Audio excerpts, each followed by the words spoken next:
Brought to you by JK super cement. जब बात हो मजबूती की, कुछ और चुनना रॉन्ग है, क्योंकि सुपर ही स्ट्रॉन्ग है।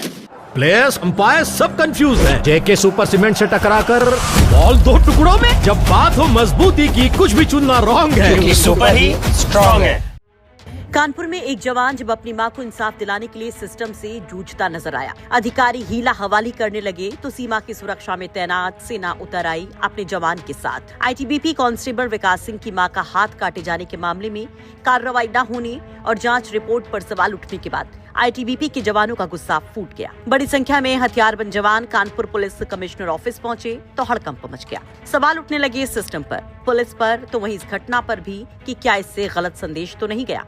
सोशल मीडिया पर ये मुद्दा छा गया तो सियासी दल भी सवाल उठाने लगे। सपा चीफ अखिलेश यादव भी भड़के, लेकिन इस घटना के साथ जिस तरह से उन्होंने अपना पॉलिटिकल नैरेटिव आगे बढ़ाया, उसकी भी चर्चा तेज हो गई। अखिलेश यादव ने क्या कहा और उसके क्या मायने हैं कि वो चर्चा में है, आपको बताएंगे, लेकिन पहले ये पूरा मैटर जानिए और उन कमांडेंट को सुनिए जिनकी अगुवाई में आईटीबीपी के जवान की ये इंसाफ की जंग शुरू हुई। दरअसल महाराजपुर की 32वीं बटालियन में तैनात आईटीबीपी कांस्टेबल विकास सिंह की मां को 13 मई को सांस लेने में दिक्कत हुई। उनको टाटमिल के कृष्णा हॉस्पिटल में एडमिट करवाया गया। आरोप है कि इलाज के दौरान लापरवाही की वजह से उनकी मां के हाथ में गंभीर संक्रमण फैल गया।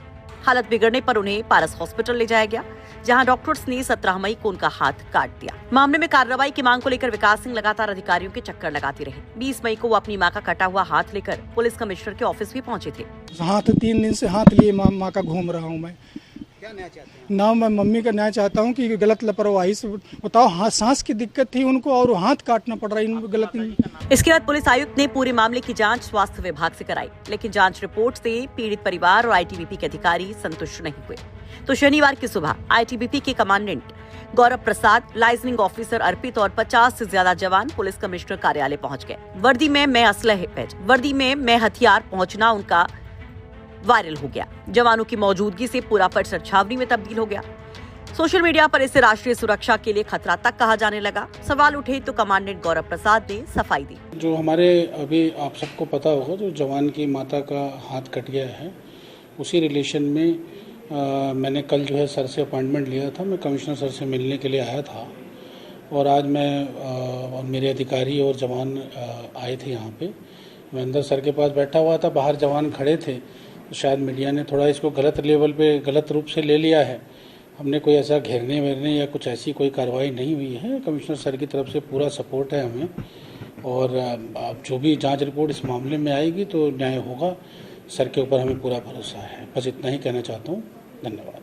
वहीं इस घटना के बाद अखिलेश यादव ने कहा, यूपी की भाजपा सरकार और उसकी पुलिस की नाइंसाफी और ज्यादती देखकर आईटीबीपी को भी इन पर भरोसा नहीं है। दिल्ली का भरोसा लखनऊ से उठ गया है, तभी आईटीबीपी ने ये घेराबंदी की होगी। ये कैसा डबल इंजन है जो एक दूसरे के खिलाफ बंदूक ताने खड़ा है। दरअसल यहाँ पर अखिलेश यादव इस घटना के जरिए डबल इंजन पर प्रहार करते हैं। अब इसके मायने समझिए। दरअसल आईटीबीपी जो है वो केंद्र सरकार के मातहत आती है, जबकि यूपी पुलिस यूपी सरकार के यानी योगी सरकार के। अखिलेश यादव लगातार दिल्ली वर्सेस लखनऊ की लड़ाई बताते आ रहे हैं, हर मुद्दे को उससे जोड़ते आ रहे हैं। वो एक अलग नैरेटिव सेट करना चाहते हैं कि दरअसल बीजेपी के बीच में ही टकराव है, जबकि बीजेपी इसी डबल इंजन की शक्ति के बल पर तमाम चुनावों में प्रचार करती और वोट पाती नजर आती है, और अखिलेश यादव उसी डबल इंजन पर प्रहार करते। और अब मानो एक और मुद्दा अखिलेश यादव को मिल गया है। सवाल ये कि क्या अखिलेश यादव जिस पॉलिटिकल नैरेटिव को सेट करने की कोशिश इस मुद्दे के जरिए कर रहे हैं, क्या वो उसमें कामयाब हो पाएंगे और क्या ये सही भी है? इन सब के बीच में सवाल ये भी है कि जिस तरह का ये घटनाक्रम है उसे कितना सही और कितना गलत बताया जाए। सिस्टम पर तो सवाल हैं ही, आगे बहुत सारे और भी सवाल। आप अपनी राय कमेंट बॉक्स में जरूर रखिए। ब्यूरो रिपोर्ट, यूपी तक।